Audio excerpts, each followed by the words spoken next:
Welcome, everyone. I'm so excited to be here today with Diana Menskita-Landborg and Maria Tabone. And there are a few more, Lisa Kindle, Swati Rohatgi, as well as Eva Espinosa, that will be joining us on these community calls off and on, whatever their availabilities are. This is not about showing up consistently all the time, like rigidly, but just really honestly. Because if you can't be here for whatever reason, don't be here, right? Like, you want to be here. You want to be showing up. And my name, if I've forgotten to say it, is Raditya Lazary. I'm from Mindful Being. I love to have these spaces mainly because it really creates more of a safe space of being honest with ourselves, with some people that are actually going to support us in knowing that being honest is actually the healthiest way of living.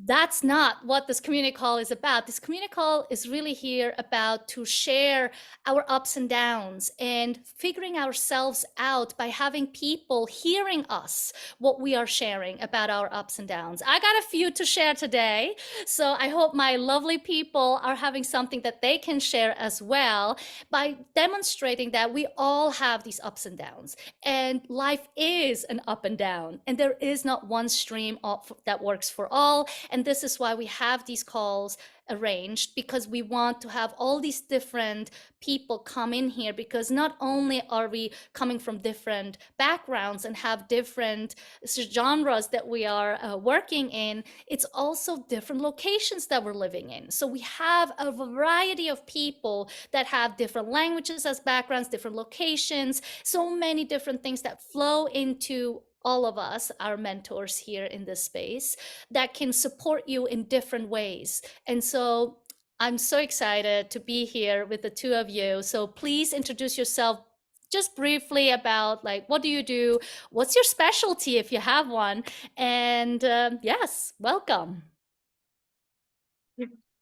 Maria, do you want to start? No, you go ahead. Yeah, sure, I'll start. So, hi everyone, Maria Tabone, and goodness, it's interesting when you have to start talking about yourself, right? So pretty much my specialty is I'm a health and wellness coach. I'm also a functional nutrition coach, a nutritionist, and an Ayurveda practitioner. So I've been at this a long time. I also have a day job, which I've had for quite some time. And, speaking of, what we're going to talk about, trying to juggle those two things. But my passion has really been working to help people just through whatever, right? Whether it's nutrition issues, whether it's mental health issues, chronic illness. So I use everything in my, integrative toolbox to really help people just live a better life. I mean, it sounds like a very cliche term, but just to help people feel better, and especially with just the climate we're living in and the fact that so many people in this country are sick, and it's not just a sickness within your body, it's also stems from your mind. So just really trying to be of support and service is really my passion. Beautiful. Thank you, Maria.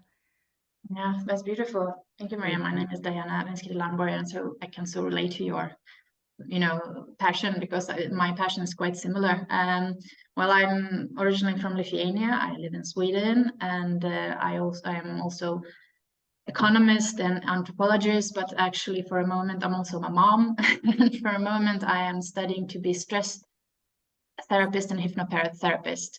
Because for me, I've been burned out twice and had deep depression, and my body didn't work. And I learned so much last 12 years, and I see so many people struggling as you do, Maria. Not actually quite a lot of kids, but and especially moms for kids. So my passion is trying to aid and to support and guide people who are struggling also with health, and especially mental health and stress issues. That's where my specialty will be, I guess. But I already have a lot of specialty, but I don't have the certificates yet, so I'm working on it. Oh, that's wonderful. And it's, you know, and this bringing your own life experience to something makes it even richer for people, because you can really speak to from your own experience. Yeah, I truly can. And I actually, like, it's my like life story. It made me, my experiences made me so much easier to see it in other people. And I know it's easy to project things, but it's not that. It's just more I can see it and I can sense it, and I just like I just want to be there to support them. Yeah, And so yeah. nice. Oh, this is great, because when Diana said, "Oh, Maria, this is exactly like," I'm thankful that you're talking about that part, because this is reflecting what that I can only say yes to all of that. I agree. This is exactly why I do what I do. I'm a mindfulness teacher and author, and this is just so exciting for me, because at the end of the day, no matter what we do for a living, something inside of us, if we're truly connecting to the depth of being a human being, we start to recognize that all we want is to live a good and healthy life. And that, as both of you have described, can look extremely different in our approaches. What are certain tools that we gravitate towards? And sometimes it comes out of the blue. Maybe it's because something we learned and we really were like fascinated about it. And sometimes it's because it just fell into our laps and like, oh, I didn't even know that was something, right?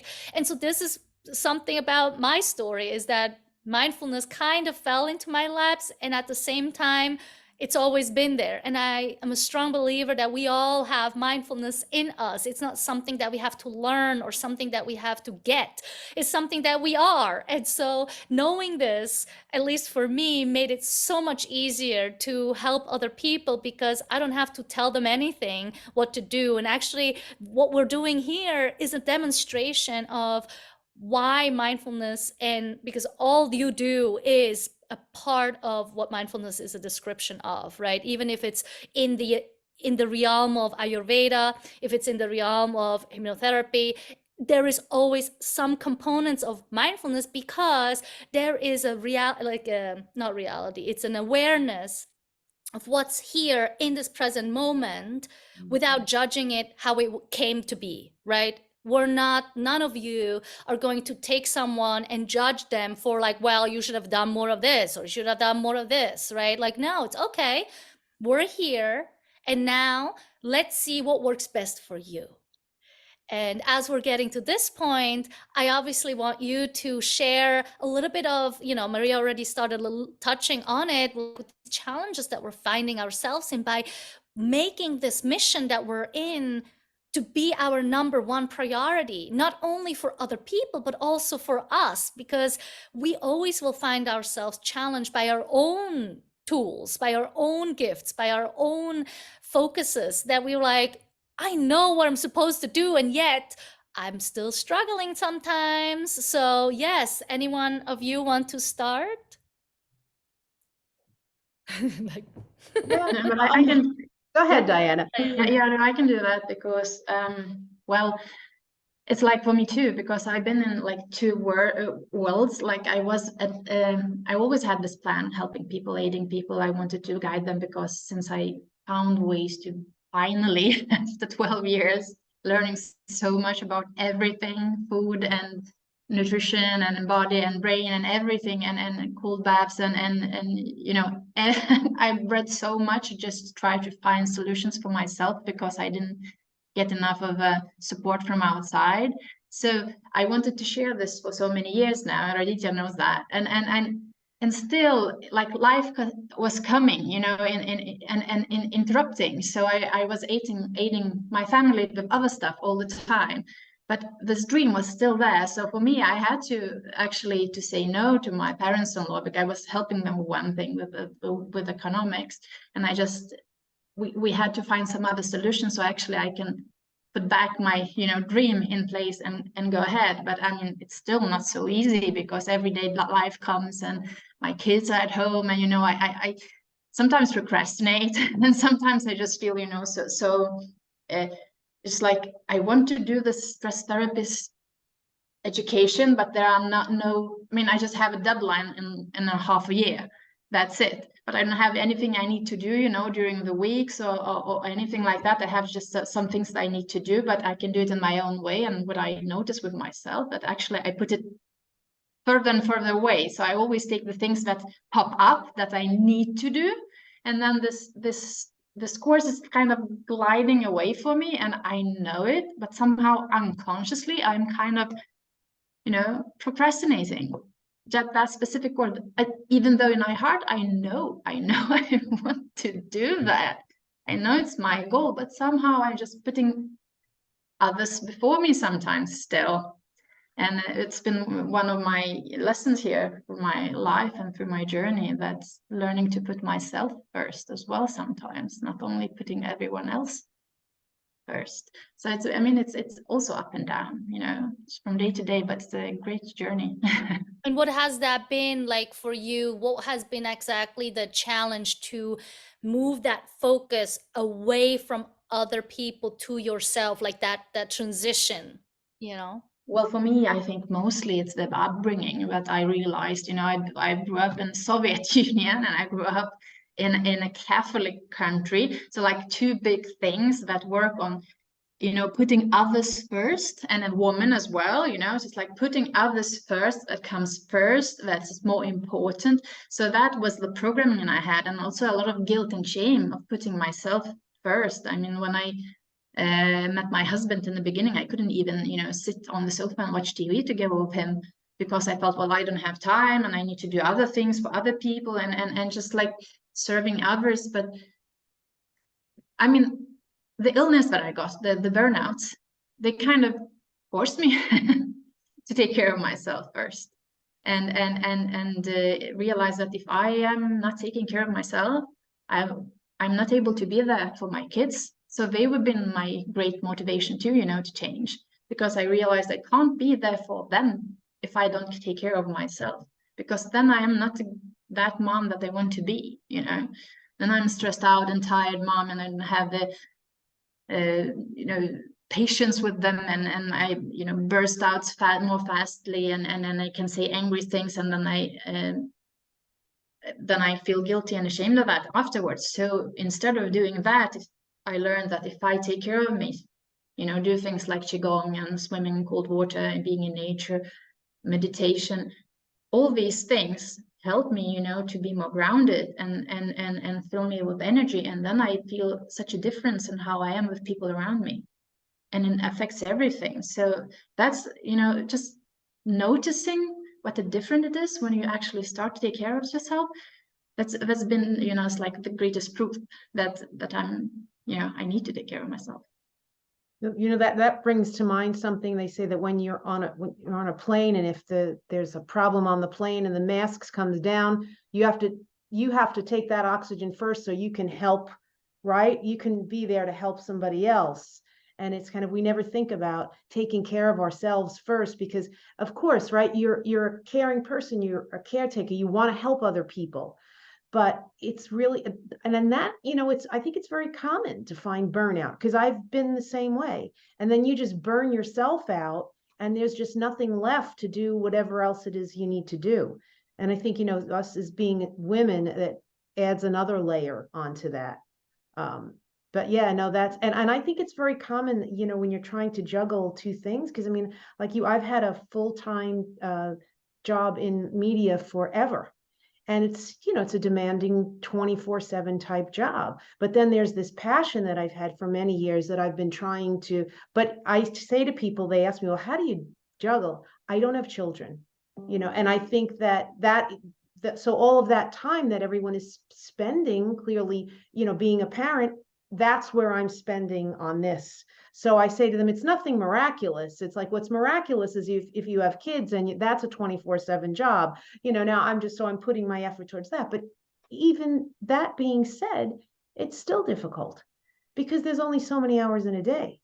And you know, and you're in the process of wanting to help other people, but you really have to take care of yourself. And to your point too, you feel so much different when you start doing that. You know, when you start, whether it's qigong or yoga, or just even being mindful, you know. And that was another thing, yeah, I like that you mentioned that you were mindful, like, okay, you start being aware of, yeah, I need to take care of myself. And I think that's especially, you know, I think it's across the board, but I think especially with women, at least I've seen with my clients, that it's women that are always just completely burnt out. What do you believe, like for the two of you, like what are some, or especially Diana, as you are describing this, like, even Maria, like what are some signals that you recognize that come up that you like, there it goes again, I'm falling into this trap of taking care too much of other people or other things that is not actually supporting what I'm really passionate about? Like myself, either be it taking care of myself, or in your case, really like this other piece that I want to grow. Oh, I Yeah. think you can just, for me, I can just feel it. I can just feel, I start to feel fatigued and, right, just that kind of, and, then it becomes frustrating because you're basically running on empty. The car has no more gas in it. That's how I describe it. You're just out of gas in it. And sadly, when you get to that point, you don't recover in a day. Once you've worn yourself down to that point, it's that fatigue and it lasts a while. So you really have to focus on, getting yourself back and taking that time and resting, right? I mean, resting seems to be like a dirty word, right? A friend called me and she said, on Saturday, I actually stayed in bed all day and watched old movies. She goes, and I felt so guilty because I wasn't doing something, right? And I thought, there it is. Oh, so true. Yeah. How about for you, Diana? What It's so true. And I just want addition to to what yeah. say, Maria, that I do agree that I think women are more like that. And I don't know if in the whole world, but in many, many cultures, it is like that because we are like to our hormones prone to take care of others. It's like physical to us, but also it's so cultural that way. But while men, they are like, they are kind of more supported and they are more praised that they are taking care, that they are doing their career, that they are succeeding and making something. Well, for us, it's more, we are praised for that being, the ones who are kind and nice and taking care of someone else. So there are so many layers to it. And I think that's one of the things that makes us feel shame and guilt if we are lying on TV. That's what I was talking about. I mean, I was kind of, I couldn't lie on the TV, lie on the sofa and watch TV the whole day before the burnouts because I felt so guilty because I felt I need to do something. But then my mind came up,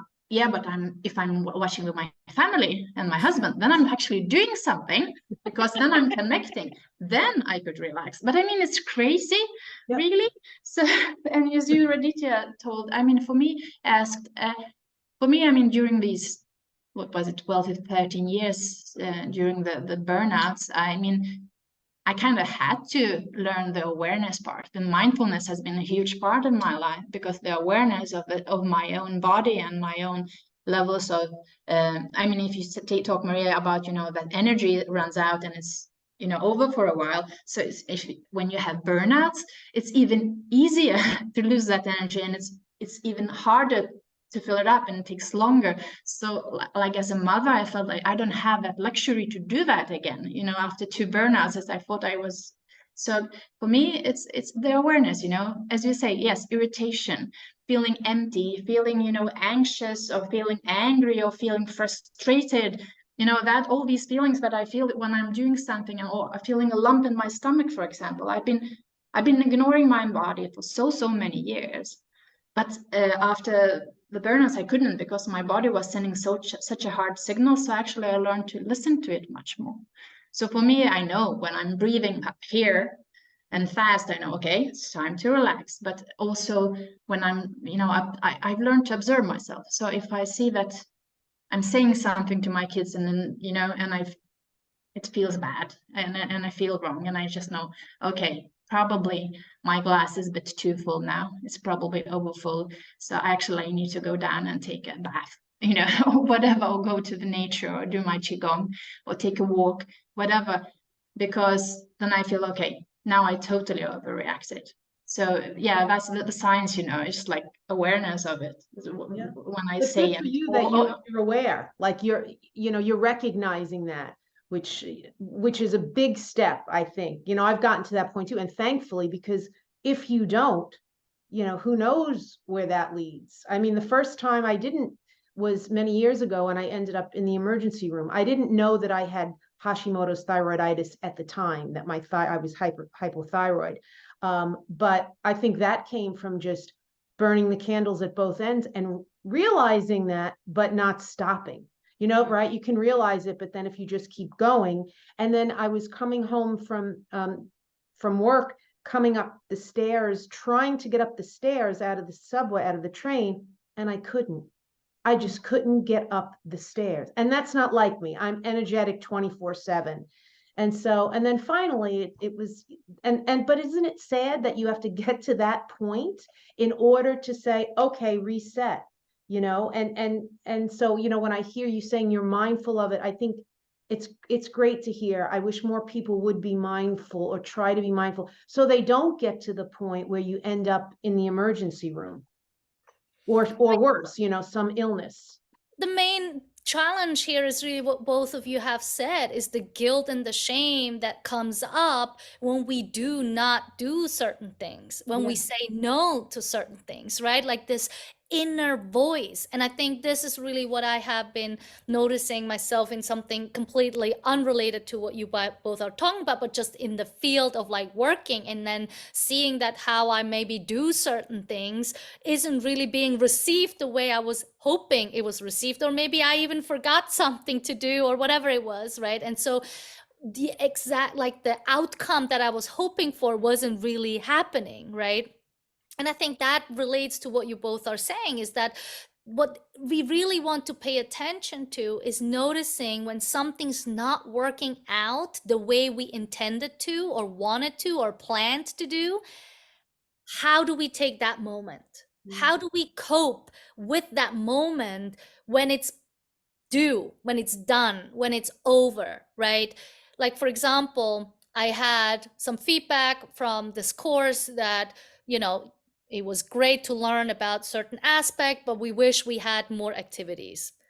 All right. I mean, I can't go back and add more activities, right? I now have to hope that even though what they wanted they didn't get, they will still want me to come back, right? So now I can sit here and ruminate. It's like, oh, if I only had this. Oh, sometimes I wonder, like, oh, I knew, like, it was this, it was that. You know, I find excuses and reasons why I should have done it differently. And I have to just knock on my head and say, like, hello, that's done. We got to move on now, right? And so my way of doing things, and which I hear you both are saying as well, is like, you have to get to a point where it's like, okay, we stop here and we'll move on from here forward. Because one thing I was just saying the other day was that we often want to rearrange what happened in the past, right? Like, even we're looking at what's going on in the world right now, right? What they're doing, what they're fighting over is something that happened in the past that they disagree how the outcome is, and they try to make it forcefully changed. They try to believe that if I'm forcing something, it will change how I experienced it in the past. But that's rubbish, because we can't. It happened and it's done, and we need to figure out a way to be okay how the past has been done, and that I can take a line and I just have to work on this. That will be a consistent work on, right? I mean, I'm sure Diana has a lot to share about this, about growing up in Lithuania. And then, you know, Maria, I'm sure you have other subjects in relationship to maybe, you know, 9/11 or whatever, you know, some other worldly challenges that happened that affected us as individuals, right?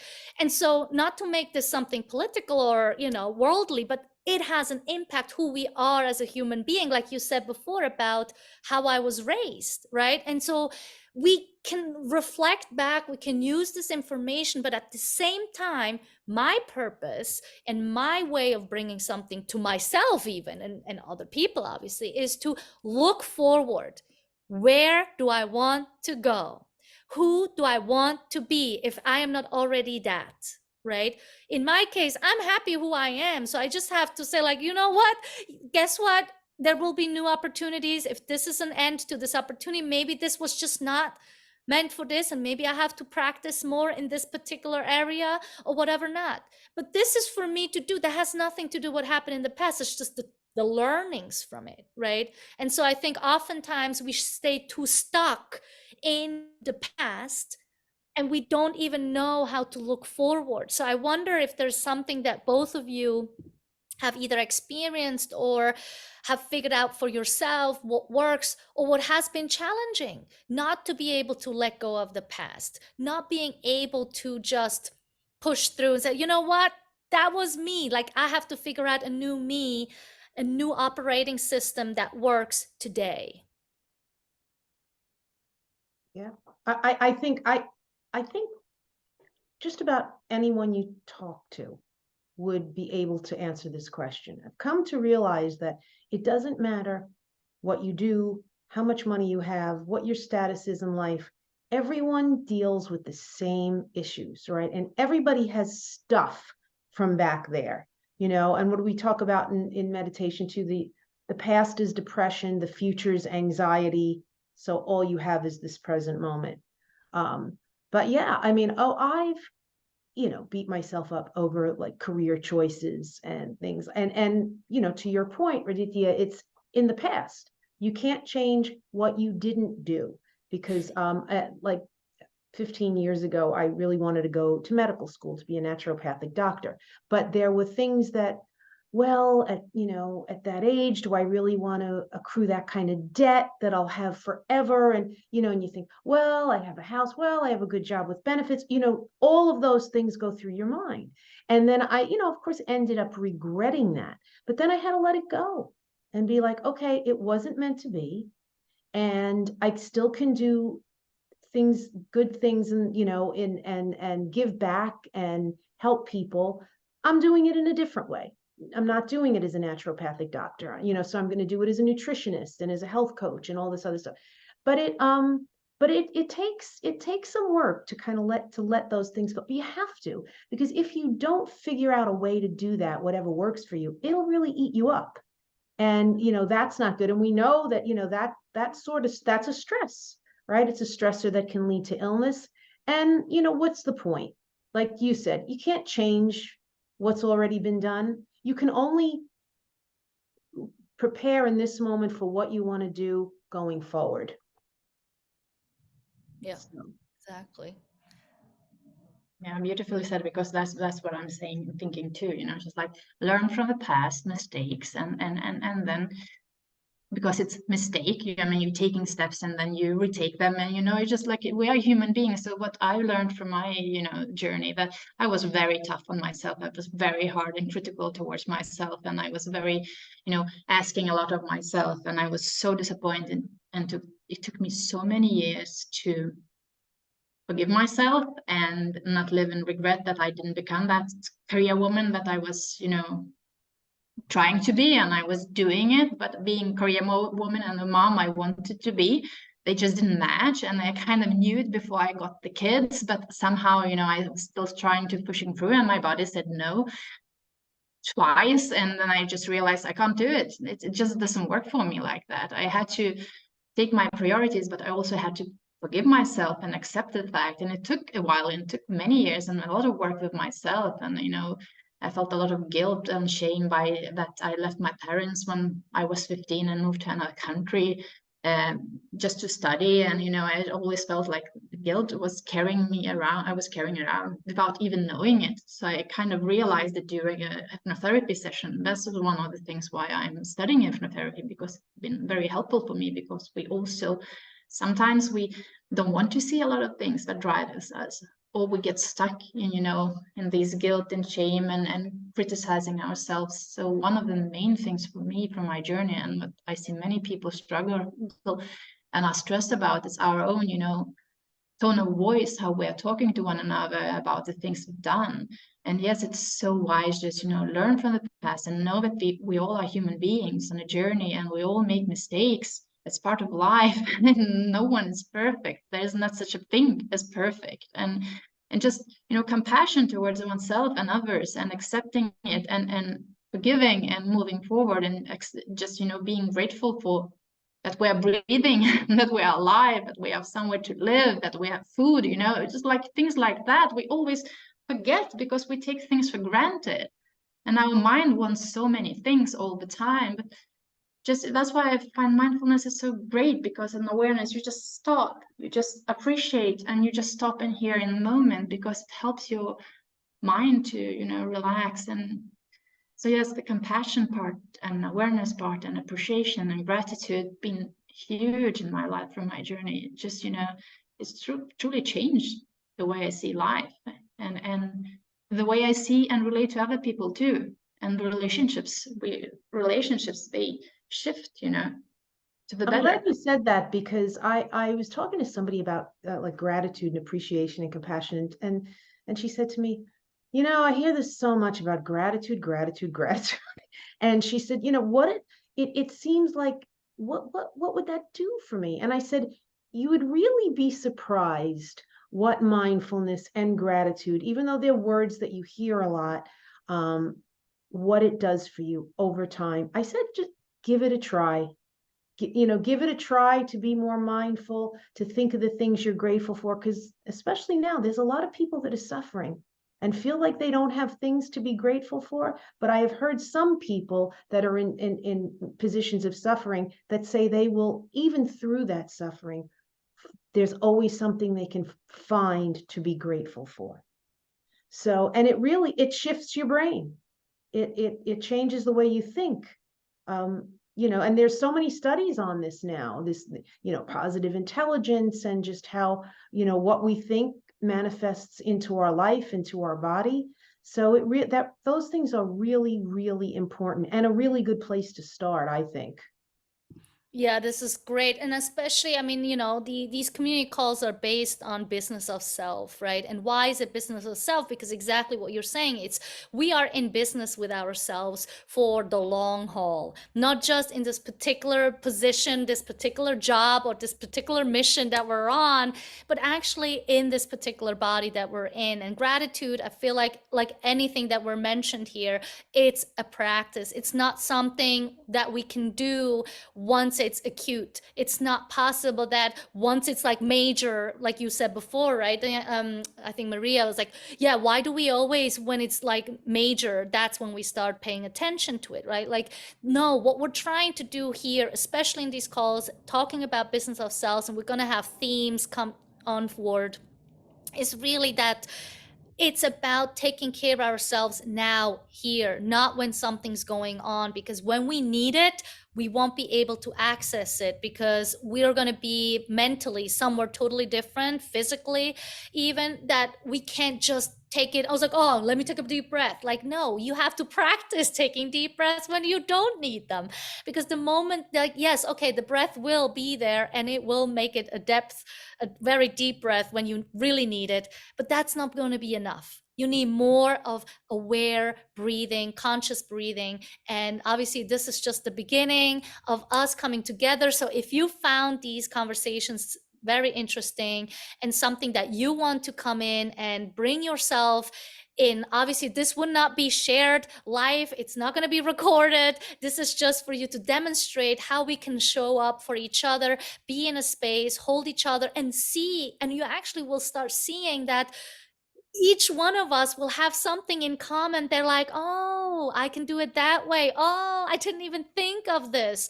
Oh, so happy to hear that you also are going through this or have gone through this. And this is really what these calls are here to do, is to support one another going through our daily stuff. You can bring your daily tasks that are bothering you and just let it all out here, and just find a space where you can just say it out loud, where nobody's going to tell you, well, why didn't you do it this way? Shouldn't you done it this way? Because this is where we are here to do. And one really last thing I want to say is, when we come to this place like this, when we are able to meet just the way Maria, Diana, myself have gone here, and many other conversations we actually had in the past with Sharing with Heart, we start to recognize that it comes from the heart, and that what's up in here are just thoughts that give us different directions on what we could do. But if it's not connected to how we're truly feeling about it, it doesn't have value. So don't make your thoughts be the number one value. Really connect to your heart. And this is what we do here with Business of Self in these community calls. So any last thoughts that you want to share before we say goodbye? No, Arditi, I thought beautifully said, and I just want to say thank you for bringing us, together. I think this is such a lovely idea and a great community. And Diana, thank you for sharing. Thank you, Marianne. It was nice to meet you too, and thank you for sharing too. And yes, it's been amazing. So thank you, dear Aditya. Thank you. See you next time. Okay. Bye. Bye.